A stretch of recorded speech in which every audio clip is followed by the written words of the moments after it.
It was raining heavily that night. Arjun was driving back home after a long shift. The road was empty, too empty. Street lights flickered as his car passed under them. Just 10 minutes more, he whispered. Suddenly, he saw someone standing on the side of the road. A girl. White hoodie, wet hair, face down. Arjun slowed the car. Arjun slowed the car. Hey, are you okay? No response. He rolled down the window slightly. Do you need a ride? The girl slowly looked up. Her face was pale, eyes tired. Please. Arjun unlocked the door. She sat in the back seat. Quiet. Very quiet. Where do you live? Arjun asked. Just keep driving. Her voice was soft, almost broken. Arjun felt uneasy but continued. After a few minutes, he looked in the rear view mirror. The girl was staring at him, not blinking. You okay? He asked. No answer. His phone suddenly buzzed. Unknown message. He opened it. Do not pick up strangers. Arjun frowned. Spam. He ignored it. Rain got heavier, visibility low. The girl spoke again. Stop the car. Arjun slowed down. Here. Yes. The road was empty. No houses, no lights. Just darkness. The girl opened the door. Before leaving, she said, Thank you for stopping. And then she smiled. A strange, peaceful smile. She walked into the darkness and disappeared. Arjun drove ahead, heart still uneasy. After 5 minutes, he saw flashing police lights. Road blocked, accident scene. He stopped. A police officer came to his window. Sir, you cannot go ahead. What happened? Fatal accident, few hours ago. Arjun felt cold. Who? The officer hesitated. A girl hit and run. Arjun's hand started shaking. What was she wearing? White hoodie. Silence. Arjun slowly looked at his back seat. Wet footprints, fresh.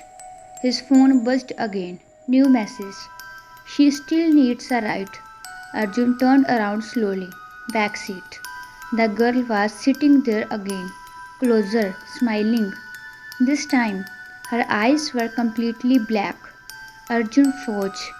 The girl whispered, You forgot to drop me home.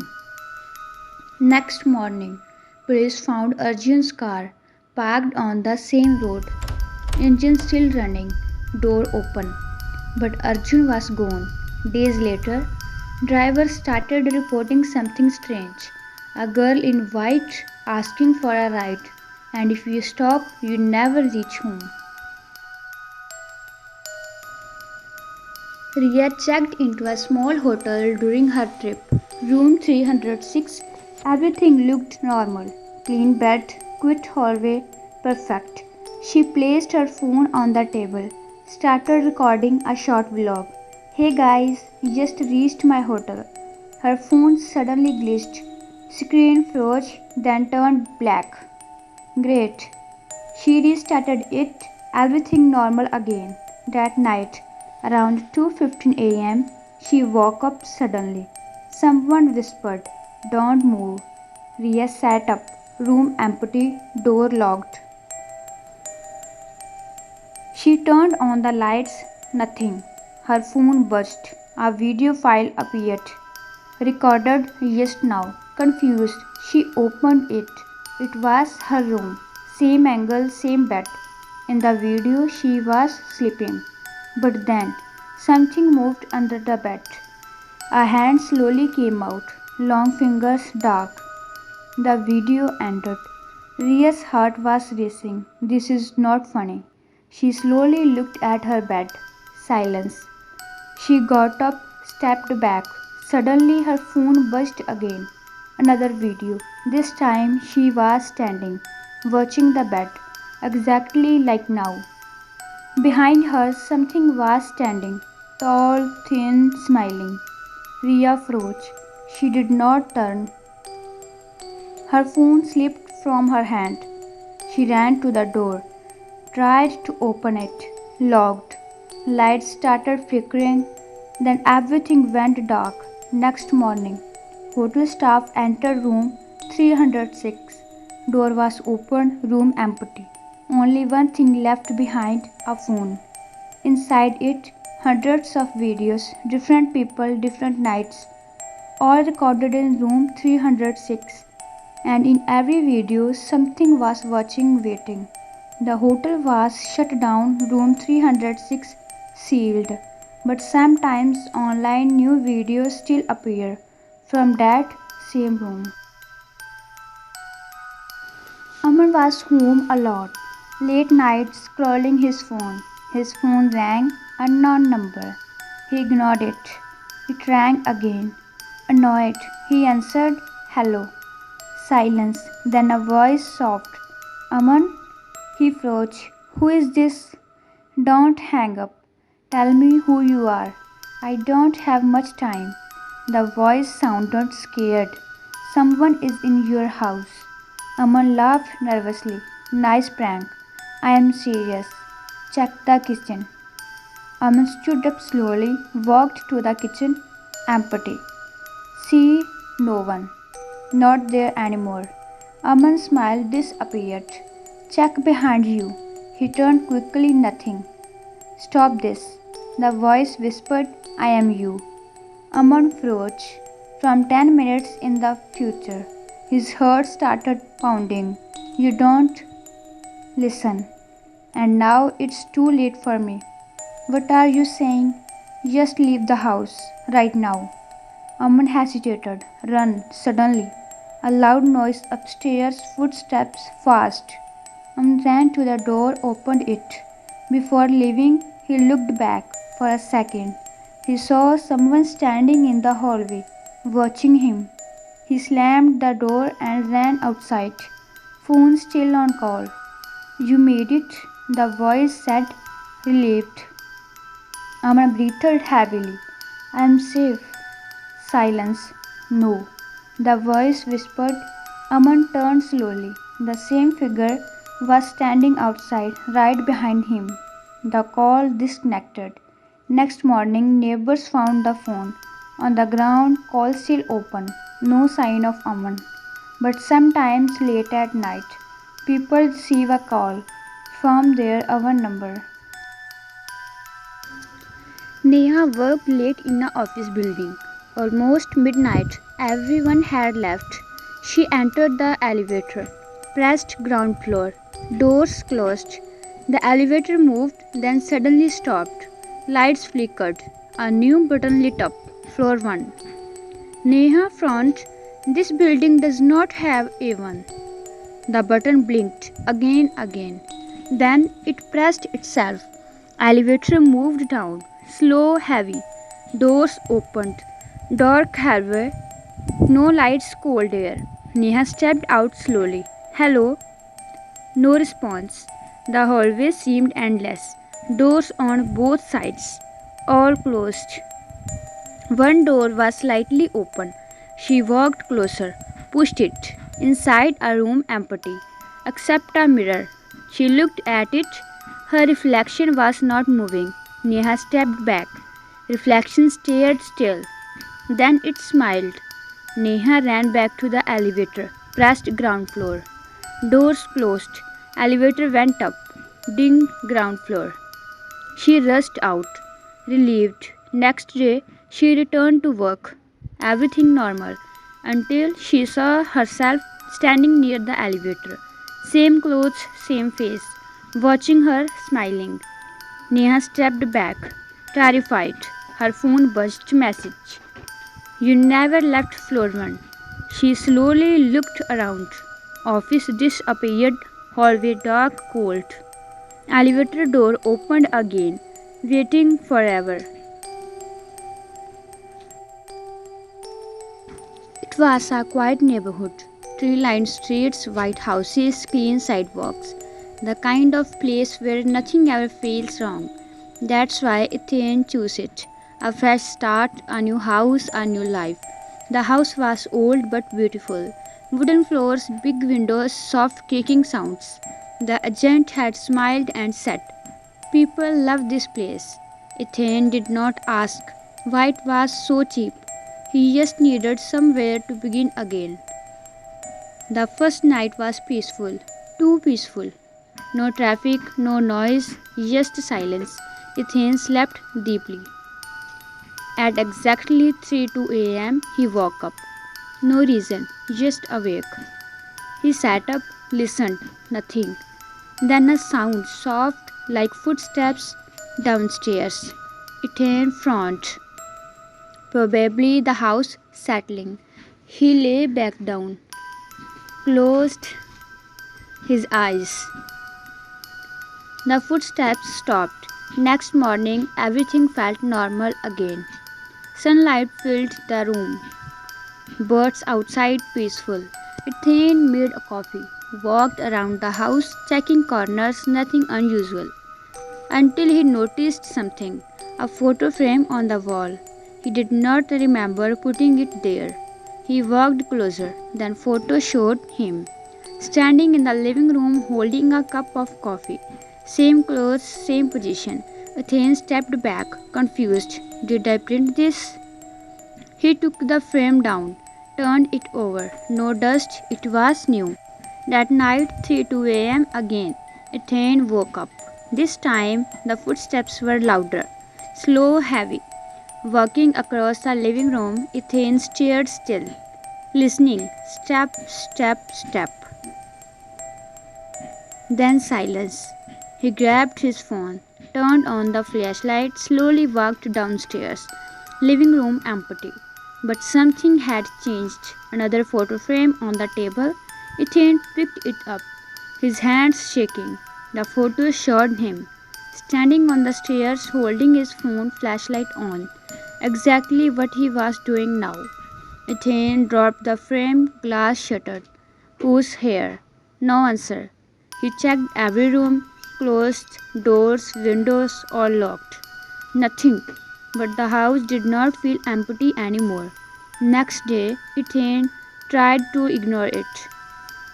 It's just stress, just imagination. But deep inside, he knew something was wrong. That evening, he called his friend Mark. "Hey, you are tonight?" Mark arrived around 9. They sat in the living room, talking, laughing, trying to feel normal. Ethan did not tell him everything, just enough. Mark smiled. "Old house, weird noises, that's it." Ethan nodded. "Yeah, probably." 3:02 a.m. Both of them woke up. This time the footsteps were upstairs, slow, dragging. Mark sat up. "You hear that?" Ethan nodded. They grabbed a baseball bat, walked upstairs together. The hallway was dark, cold. Step, step, step. The sound stopped at the last room. The door slowly creaked open. Inside, nothing. Mark sighed.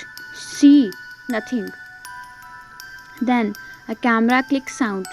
Both turned. On the wall a new photo. Mark walked closer. What the hell? The photo showed both of them standing in the room looking at the photo. Mark's face went pale. "Ethan, I am leaving." He did not wait. He ran downstairs, left the house. Ethan stood there alone, breathing fast. He looked at the photo again. Something new appeared. Behind them in the picture, a figure tall, blurred, watching. Ethan slowly turned around. Nothing there, but the air felt heavier. Days passed. More photos appeared everywhere. Ethan sleeping, Ethan eating, Ethan starting at walls. Every moment captured. One night, he decided to test something. At 3:02 a.m., he stayed awake, sat in the living room, lights off, waiting. Minutes passed, nothing. Then he heard it, breathing, not his own, behind him. Ethan did not move. The breathing got closer, warmer, right next to his ear. A whisper, "I remember you." Ethan turned instantly. No one, but on the wall a new photo. This time it was not the present, it was his childhood home. Ethane asked a kid crying, his father wailing, breaking things. Ethane stepped back. No. Another photo. His mother living. Door slammed. Another. Ethane alone sitting in darkness. Tears filled his eyes. This is not real. But the house no. It showed everything, every memory, every pain. Then final photo appeared. Ethane lying on the floor, not moving. Date on the photo tomorrow. Ethane stared at it, heart racing. Is this going to happen? Silence. Then whisper again. It already did. Ethane ran outside, did not stop, did not look back. Next morning he returned. The house looked normal, quiet, peaceful, no photos, nothing. Ethane walked inside slowly. Living room empty. He exhaled, maybe it's over. Then he saw it. One last photo on the wall. He walked closer. Then photo showed the house empty, with the for sale sign outside, and inside the window a shadow. Watching, Etienne stepped back. He finally understood. The house does not trap people, it keeps them as memories, as pictures, as part of itself. Etienne slowly looked around. The walls felt alive. Watching, remembering, he whispered, "You are not letting me go, are you?" Silence. Then a soft camera click. Black. Weeks later, a new family moved in. A young couple smiling happy. Fresh start. They walked into the house excited. The wife stopped, looked at the wall. There's already a photo here. The husband walked closer. It showed a man standing in the living room, eyes empty, face pale, watching. The husband frowned. Who is that? The wife whispered. I think he still lives here. Upstairs, at 3:02 a.m., footsteps began again.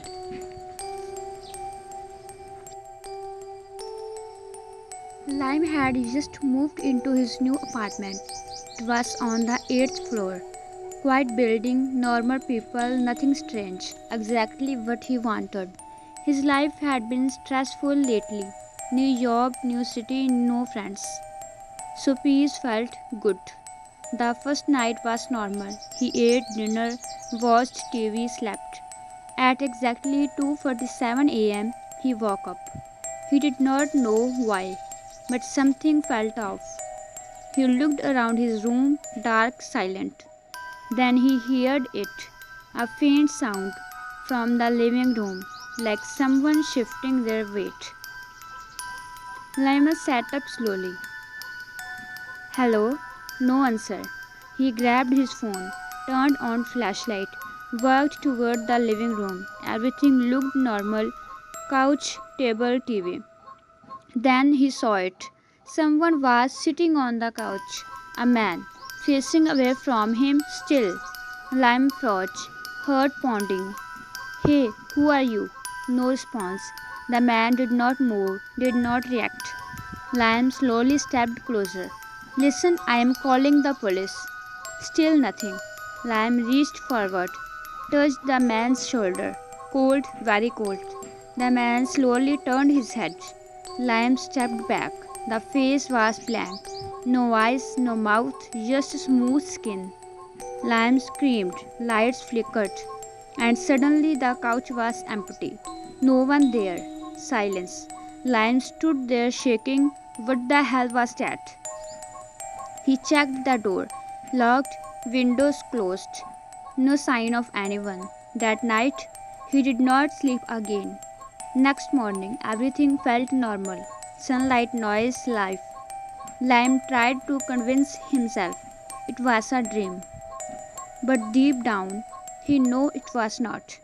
Second night, 2:47 a.m., he woke up again. This time he did not move. He listened. The same sound, living room. Slow breathing. Lime whispered, "Please don't be real." He forced himself to get up, walked out. The man was there again. Same position, same stillness. But this time he was facing Lime. No face, just black skin. Lime stepped back. The man slowly raised his hand and pointed toward the hallway. Lime's heart raced. What do you want? No answer. The man just kept pointing. Lime hesitated. They slowly walked toward the hallway. Every step felt heavy. At the end of the hallway, there was a door closed. The man was now standing behind him, silent, watching. Lime reached for the closed handle, opened it. Inside, nothing, just darkness.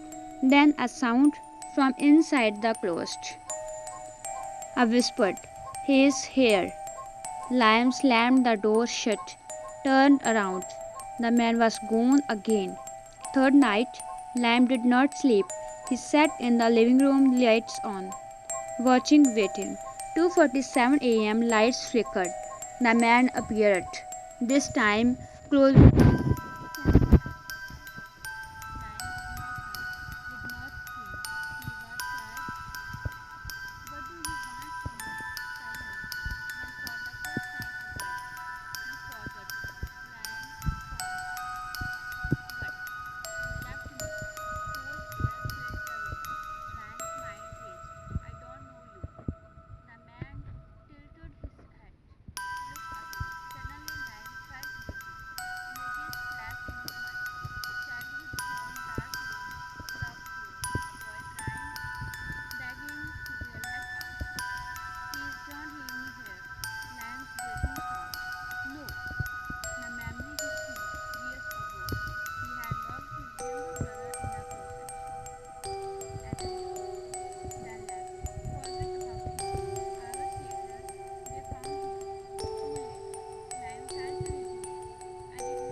Peaceful for the first time in years, Lime cried not out of fear but relief.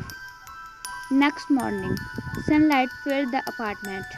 Everything felt normal. No shadows, no presence, just silence. Lime walked to the closet, opened it, empty. But this time it did not feel dark. It felt free. Lime smiled slightly. Some nights are not about fear, they are about facing what you left behind.